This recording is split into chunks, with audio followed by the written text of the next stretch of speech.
ஏன்னா தாத்தா வந்து இருந்த வீடு வந்து இன்னைக்கு ஆழ்வார்பேட்டில் ஒரு பெரிய வீடு. அது வீட்டுக்குள்ளே கிட்டத்தட்ட ஒரு 30 பேர் இருப்பாங்க. இப்போ எல்லாருமே சொல்லுவாங்க சிவாஜி சார் வீட்டில் தான் அவ்வளோ பேர் இருப்பாங்க. எங்கள் மாமா குதிரை புலி சிங்கம் எல்லாம் வளர்த்தாரு. எங்கள் அப்பாவோட அவர் தான் சரவணன், அவர் பேரில் தான் சரவணா ஃபிலிம்ஸ். ஸோ அன்னை இல்லம் வந்து உண்மையே அன்னை இல்லம் தான். எவ்வளோ பேர் ஒரு நாளைக்கு சாப்பிட்றாங்க, எவ்வளோ பேர் உள்ளே போயிட்டு வராங்க, அந்த வீட்டில் எத்தனை பேர் வேலை செய்கிறாங்க. அது பெரிய ஒரு அரண்மனை தான். ஆக்சுவலி பார்த்தீங்கன்னா ஒரு குட்டி கவர்மெண்ட்னு கூட சொல்லலாம். இது வந்து எதிர்பாராத ஒரு விஷயம், நடந்த விஷயம். எல்லாருக்கும் பண கஷ்டம் வருங்க, எல்லாருக்கும் கடன் வரும். அதான் சொல்லுவாங்களே, கோடியில் இருக்கவங்க கோடியில் பிரச்சனை, லட்சம் இருக்கும் லட்சம் பிரச்சனை. ஸோ யாரும் பிரச்சனை இல்லாத மனுஷனே கிடையாது.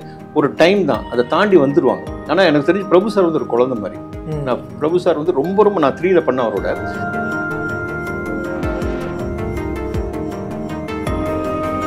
அந்த வீடை வந்து நாங்கள் டெய்லி ஒரு கோயிலாக பார்க்குற வீடு பார்த்துருக்கோம். மேலேருந்து இப்படி பிரபு சார் வந்து பேசுவார், சித்திக்கிட்ட ஸ்ரீகிட்டலாம் பேசிகிட்டு இருப்பாங்க. ஸோ அவங்க வீட்டுக்கு நாங்கள் போயிருக்கோம்.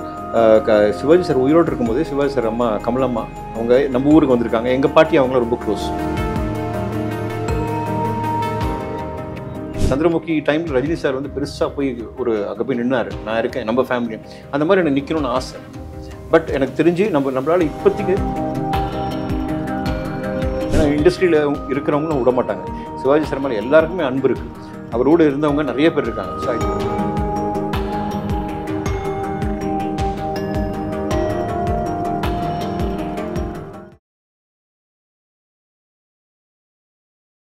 சினிமாவில் ஜெயிக்கணும், சினிமாவுக்குள்ளே வாய்ப்பு கிடச்சி உள்ளே போகணும் அப்படிங்கிறதுனாலே வந்து நம்மளுடைய பாரம்பரியம்னு ஒன்று இருக்குல்ல. எங்கள் தாத்தா இப்படி, எங்கள் அப்பா இப்படி, என்னுடைய மாமா இப்படி, இவங்க மூலமாக உள்ளே வர்றது ஒரு விஷயம் இருக்கும். ஆனால் இவங்க எல்லாருடைய அடையாளத்தையும் நான் மறைப்பேன், நான் இண்டிவிஜுவலிட்டியோட நான் உள்ளே வருவேன் அப்படிங்கிற அந்த ஒரு விஷயம் இருக்குல்ல.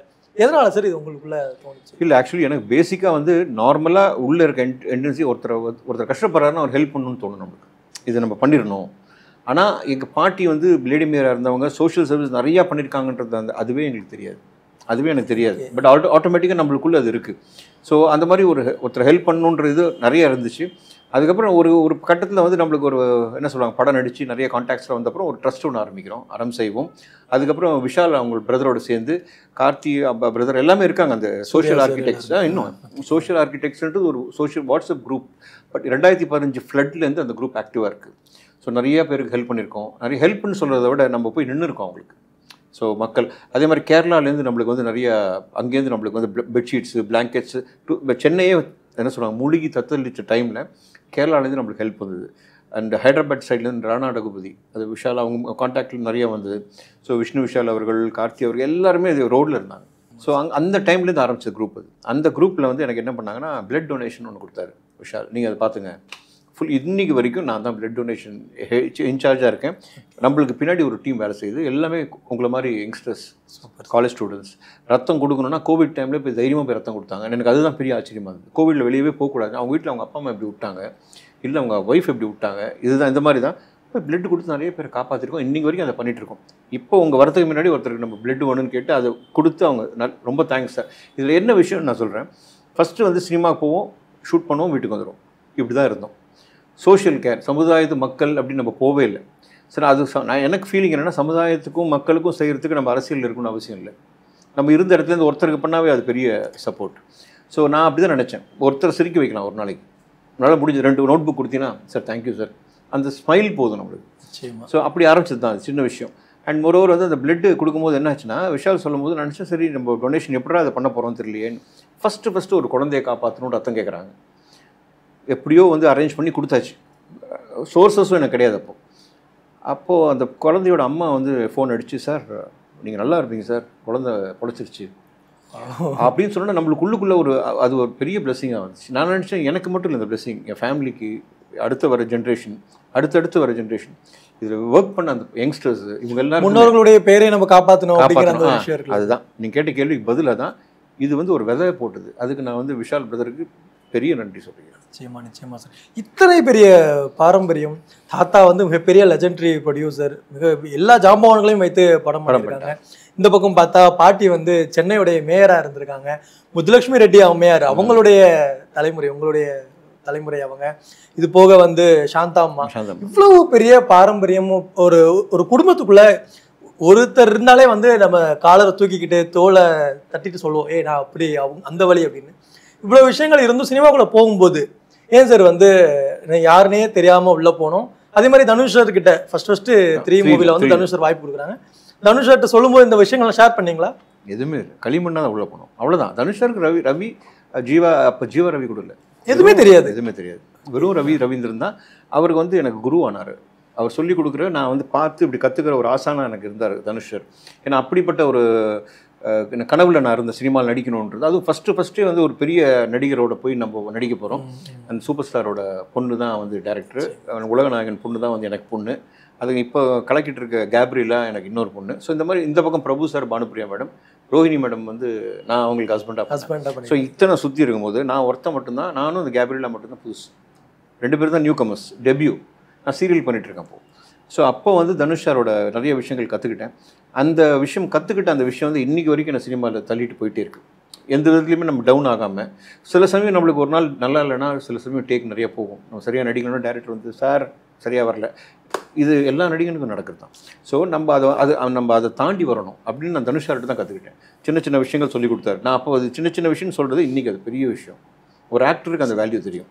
ஸோ தனுஷ் சாருக்கும் ஐஸ்வர்யா மேம்க்கும் நான் உங்கள் சார்பு, உங்கள் சேனல் சார்பாக நன்றி சொல்லிக்கிறேன். தாத்தாவை பற்றி கூட சொல்லலைங்க சார்? எதுவுமே சொல்லியே, எதுவுமே. அதுக்கப்புறம் தெரிஞ்சுதா தனுஷ் சார்? இப்போ நான் இந்த இன்டர்வியூ பார்த்தாருன்னா தெரிஞ்சுப்பாரு, தெரியும், அவ்வளோதான். ஏன்னா நான் சொல்கிறது என்னென்னா, நான் இப்போ ஒன்று சொல்லுவேன், சினிமாவை பொறுத்த வரைக்கும் நீங்கள் என்ன பண்ணுறீங்களோ அதை வச்சு தான் உங்களுக்கு அங்கே கிரெடிட், அதை வச்சு தான் உங்களுக்கு அங்கே மரியாதை. இன்னாரோட பேரன் அப்படியா வாங்க சார் அப்படின்னோ உட்காரோம், அவ்வளோதான், அதோடு முடிஞ்சிடும். அதுக்கப்புறம் நடக்க போகிறது நீ என்ன செய்ய போறியோ அது ஒன்றை வச்சு தான் வரும். ஸோ இவரோட பேரன் பாரு, நீ நடிகா இருக்கான்னு இப்போ சொல்லுவாங்க. நான் சாதாரணமாகவே இருந்திருந்தானே தாத்தா பேரும் வந்திருக்காது, இவங்க யார் பேருமே வந்திருக்காது. நான் ஏதாவது பண்ணணும். ஸோ நம்ம இண்டிவிஜுவல் எதாவது பண்ணும்போது தான் இன்றைக்கி வந்து இப்போ தனுஷ் சார் பார்த்தா கூட ஓ அவர் தான் இவரா, அவங்க இவ்வளோ பேக்ரவுண்டில் வந்து அவ்வளோதானே தவிர அந்த பேக்ரவுண்ட் நம்மளுக்கு பின்னாடி ஒரு நல்ல பேரை கொடுக்கும், ரெஸ்பான்சிபிலிட்டி கொடுக்கும். நம்ம இண்டஸ்ட்ரியிலுக்குள்ளே, சினிமா இண்டஸ்ட்ரிக்குள்ளே போனால் ரொம்ப கிளாமரஸ் இண்டஸ்ட்ரின்னு சொல்லுவாங்க. அதில் நம்ம ட்ராக் மாதிரி எங்கேயும் போயிடக்கூடாது அப்படின்றத தட்டிக்கிட்டே இருக்கும். இதுலேருந்து வர அவங்க இப்போ என் பேர் ஒரு பேர் கேட்டாவே ஃபுல் அண்ட் ஃபுல் எல்லாருக்கும் அது பாதிப்பு. ஸோ இதெல்லாம் வந்து இதனுடைய ஹெல்ப் பண்ணும். பட் நம்மளோட வளர்ச்சிக்கு கேரியரில் போனால் நான் கேமராமேன் பெர்ஃபார்ம் பண்ணணும், இதுதான். ஆனால் அன்றைக்கி நீங்கள் கேட்ட கேள்விக்கு பதில் என்ன, தனுஷ் சார் வந்து எதுவுமே தெரியாமல் தான் ஒரு களிமண்ணை கொண்டு போய் நிற்க வச்சு தான் வேலை வாங்கினார், அவ்வளோதான். இப்போ எனக்கு தெரிஞ்சு தனுஷ் சார் மட்டும் இல்லை, நான் கூட நடித்த யாருக்குமே இந்த விஷயம் அதிகமாக தெரியாது. பட் உங்களுக்கு தேங்க்ஸ் சொல்கிறேன். ஏன்னா ஒரு கட்டத்தில் இது தெரிஞ்சு தான் ஆகணும். ஏன்னா சொன்னால் தான் வந்து நல்லாயிருக்கும், சொன்னால் ஒரு இன்ஸ்பிரேஷன் எடுத்துக்கணும். தாத்தா பற்றி பேசிகிட்டு இருந்தோம். நீங்கள் இப்போது இன்னொன்று பொதுவாகவே பார்த்தீங்கன்னா அப்பா வழி சொந்தம் அப்படிங்கிறதையும் தாண்டி அம்மா வழி சொந்தத்தோடைய பேரன் பேத்திகள் ரொம்ப அட்டாச்சாக இருப்பாங்க. ஆமாம், அதுலேயும் அம்மாவுடைய அப்பா அப்படின்னா அந்த வழி தாத்தா வந்து நமக்கு ரொம்ப பெட்டாக இருப்பாங்க. உங்களுக்கு எப்படி சார் தாத்தா? எனக்கு வந்து ஆக்சுவலி நான் வளர்ந்தது வந்து அப்பா வழி அம்மா கிட்ட வளர்ந்தேன். ஆனால் வளர்ந்தேன் அப்படின்றது ஒரு கட்டம், என்னை அவங்க வளர்த்தாங்க எல்லாம் பண்ணாங்க. பட் எனக்காக வந்து ஒருத்தர் படிப்பையே நிறுத்திக்கிட்டு எனக்காக வந்து அவங்க லைஃப்பை சாக்ரிஃபைஸ் பண்ணி என்ன சொல்லுவாங்க, பெரிய ஒரு தியாகம் தான் சொல்லணும். அது பெரிய தியாகம் பண்ணது யாருன்னா எங்கள் சித்தி. அவங்க யாருன்னா சங்கர் கணேஷ் இருக்கார்ல, மியூசிக் டைரக்டர் கணேஷ் சாரோட ஒய்ஃபு, எங்கள் அம்மாவோட சிஸ்டர், இப்போ சின்ன திரையில் கலக்கிட்டு இருக்க ஸ்ரீயோட அம்மா, என் தம்பியோட, அவன் ஸ்ரீ என் தம்பியோட அம்மா. அவங்க எனக்காக படிப்பே நிறுத்திட்டாங்க. ஸோ எங்கள் அம்மாவோட நான் இருந்த நாட்களும் சரி, எங்கள் அப்பாவோட நாட்களோட இவங்க கூட நிறையா இருக்குது. ஸ்கூலுக்கு சாப்பாடு அவங்க தான் கொண்டு வருவாங்க. அப்படி ஏன்னா தாத்தா வந்து இருந்த வீடு வந்து இன்றைக்கி ஆழ்வார்பேட்டில் ஒரு பெரிய வீடு. அது வீட்டுக்குள்ளே கிட்டத்தட்ட ஒரு 30 பேர் இருப்பாங்க. இப்போ எல்லாருமே சொல்லுவாங்க சிவாஜி சார் வீட்டில் தான் அவ்வளோ பேர் இருப்பாங்க. பட் நான் தாத்தா வீட்லேயும் அவ்வளோ பேர் இருந்தாங்க. அவ்வளோ கார் நிற்கும், 6 கார் 7 கார் நிற்கும், மாட்டு கொட்டாய், குதிரை. எங்கள் மாமா குதிரை, புலி, சிங்கம்லாம் வளர்த்தாரு. எங்கள் அப்பாவோட அவர் தான் சரவணன், அவர் பேரில் தான் சரவணா ஃபிலிம்ஸ். ஸோ அதுக்கு சரவணன் தாத்தாவுக்கு வந்து ஒரு 2 பொண்ணு ஒரு பையன் இல்லை, 2 பொண்ணு யாருன்னா எங்கள் அம்மாவும் ஸ்ரீயோட அம்மாவும், ஸோ ஓன் சிஸ்டர்ஸ். இங்கே தான் அவங்க சாக்ரிஃபைஸ். பட் நான் பாட்டிக்கிட்டையும் போவேன். ஏன்னா பாட்டின்றது அவங்கக்கிட்ட எனக்கு கொஞ்சம் அட்டாச்மெண்ட் இருக்கும். அதே சமயத்தில் இங்கே வரும்போது இந்த பாட்டி இந்த தாத்தாவும் நைட் ஆனால் என்கிட்ட உட்காந்து பேசுவாங்க. ஜிஎன் வேலுமணி அவர் சொல்லணும், அவரும் அவங்க மிஸ்ஸஸ் ராஜம்மான்னு சொல்லணும். இது 2 பேருமே நைட்டில் ஒரு முதல் பேரை எனக்கு கொஞ்சம் மற்றவங்களாம் பயப்படுவாங்க. என் தம்பி இவங்கெல்லாம் வரமாட்டாங்க மேலே, தாத்தாவோட ரூமுக்கு மேலே இருக்கும். ஷூட்டிங் முடிச்சுட்டு வருவார்.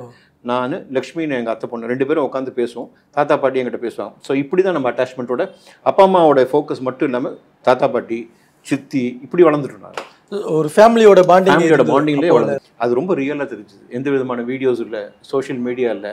டெய்லி தாத்தா பாட்டி நம்ம பார்த்துப்போம். இப்போ பார்க்க முடியாதவங்க தான் அந்த ஃபோட்டோ போடுறோம். தாத்தா எங்கேயும் இருப்பார், பேரன் ஃபாரின்ல இருப்பான். சரி, இன்ஸ்டால ரீல்ஸ் பண்ணணுங்கிறதுக்காகவே தாத்தா பாட்டியை தேடுற ஜெனரேஷன் அது இருக்கு, அதுவும் இருக்கு.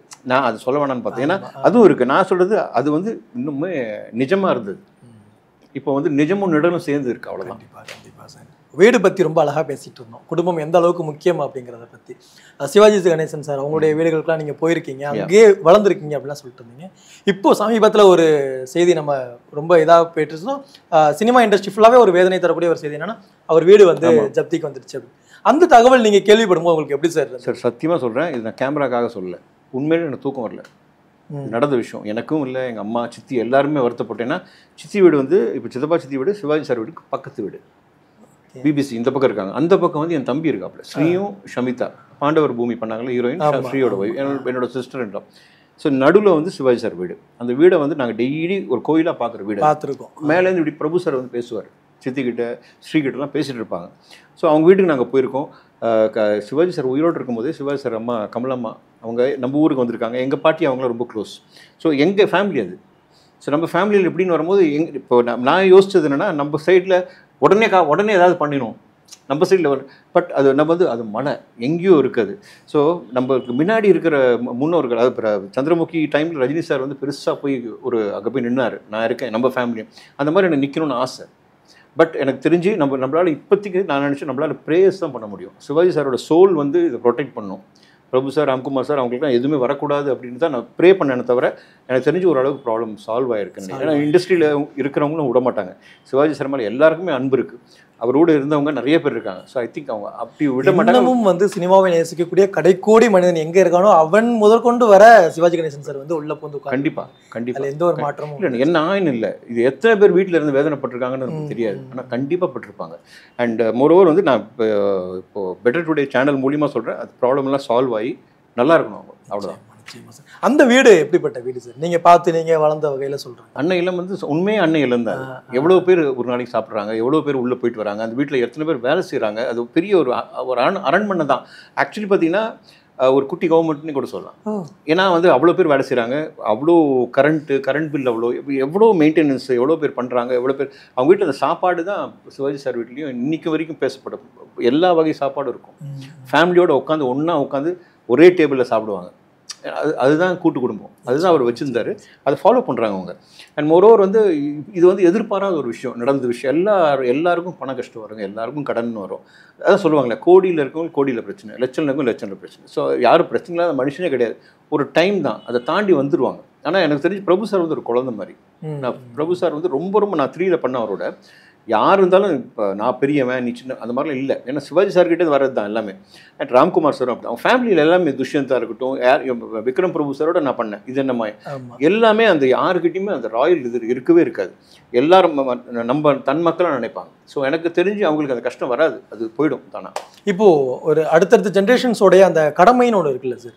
இப்போது நம்ம முன்னாடி பேசிட்டு போது அந்த முன்னோர்களுடைய அந்த பாரம்பரியம் அப்படிங்கிறது ஒன்று இருக்குது. அதை பாதுகாக்கிறது அப்படிங்கிறது வந்து ரொம்ப பெரிய ஒரு சவாலான விஷயம்.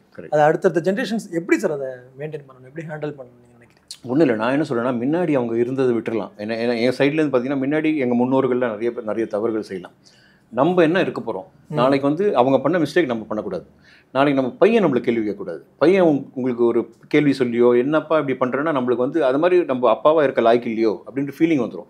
நம்ம கரெக்டாக இருந்துட்டோம்னா எங்கே போனாலுமே, நம்ம இந்த இண்டஸ்ட்ரின்னு இல்லை, எனி இண்டஸ்ட்ரி நம்ம போகும்போது நம்ம டிசிப்ளின்டான லைஃப்பை நம்ம கரெக்டான ட்ராக்கில் நம்ம போயிட்டோம் அப்படின்னாவே நம்மளோட பாரம்பரியம் நல்லா வந்துடும், நம்ம பேரன் வழி. ஸோ அந்த வழியிலேருந்து வரும்போது இப்போ அங்கேருந்து கொஞ்சம் டிசிப்ளின் இருந்து நல்லா வந்ததுனால தான் நான் இன்றைக்கி எங்கே போய் எப்படி பரண்டு வந்தாலுமே ஓரளவுக்கு டியூன் ஆகி வந்து உட்காந்துட்டேன். ஸோ இதுதான் நம்ம என்ன இருக்கமோ செல்ஃப் டிசிப்ளின் இருந்தால் போதும் சார், வேறு ஒன்றுமே வேணாம். நிச்சயமா சார். இது வந்து எதிர்பாராத ஒரு விஷயம் நடந்த விஷயம்.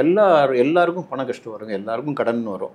அதான் சொல்லுவாங்களே, கோடியில் இருக்கவங்க கோடியில் பிரச்சனை, லட்சம் இருக்கவங்க லட்சம் பிரச்சனை. ஸோ யாரும் பிரச்சனை இல்லாத மனுஷனே கிடையாது. ஒரு டைம் தான், அதை தாண்டி வந்துடுவாங்க. ஆனால் எனக்கு தெரிஞ்சு பிரபு சார் வந்து ஒரு குழந்தை மாதிரி.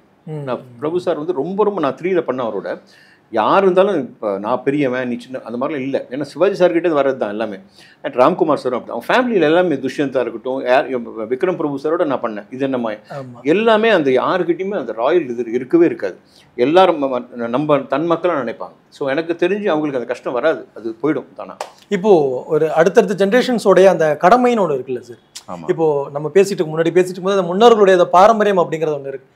அதை பாதுகாக்கிறது அப்படிங்கிறது வந்து ரொம்ப பெரிய ஒரு சவாலான விஷயம். கரெக்ட். அதை அடுத்தடுத்த ஜென்ரேஷன்ஸ் எப்படி சார் அதை மெயின்டைன் பண்ணணும், எப்படி ஹேண்டில் பண்ணணும் நீங்க நினைக்கிறீங்க? ஒன்றும் இல்லை, நான் என்ன சொல்கிறேன்னா முன்னாடி அவங்க இருந்ததை விட்டுறலாம். ஏன்னா என் சைட்லேருந்து பார்த்தீங்கன்னா முன்னாடி எங்கள் முன்னோர்கள்லாம் நிறைய பேர் நிறைய தவறுகள் செய்யலாம். நம்ம என்ன இருக்க போகிறோம், நாளைக்கு வந்து அவங்க பண்ண மிஸ்டேக் நம்ம பண்ணக்கூடாது. நாளைக்கு நம்ம பையன் நம்மளை கேள்வி கேட்கக்கூடாது. பையன் உங்களுக்கு ஒரு கேள்வி சொல்லியோ என்னப்பா இப்படி பண்ணுறேன்னா நம்மளுக்கு வந்து அது மாதிரி நம்ம அப்பாவாக இருக்க லாய்க்கு இல்லையோ அப்படின்ற ஃபீலிங் வந்துடும். நம்ம கரெக்டாக இருந்துட்டோம்னா எங்கே போனாலுமே, நம்ம இந்த இண்டஸ்ட்ரின்னு இல்லை, எனி இண்டஸ்ட்ரி நம்ம போகும்போது நம்ம டிசிப்ளின்டான லைஃப்பை நம்ம கரெக்டான ட்ராக்ல நம்ம போயிட்டோம் அப்படின்னாவே நம்மளோட பாரம்பரியம் நல்லா வந்துடும், நம்ம பேரன் வழி. ஸோ அந்த வழியிலேருந்து வரும்போது இப்போ அங்கேருந்து கொஞ்சம் டிசிப்ளின் இருந்து நல்லா வந்ததுனால தான் நான் இன்னைக்கு எங்கே போய் எப்படி பரண்டு வந்தாலுமே ஓரளவுக்கு டியூன் ஆகி வந்து உட்காந்துட்டேன். ஸோ இதுதான் நம்ம என்ன இருக்கமோ செல்ஃப் டிசிப்ளின் இருந்தால் போதும் சார், வேறு ஒன்றுமே வேணாம். நிச்சயமா நிச்சயமா சார்.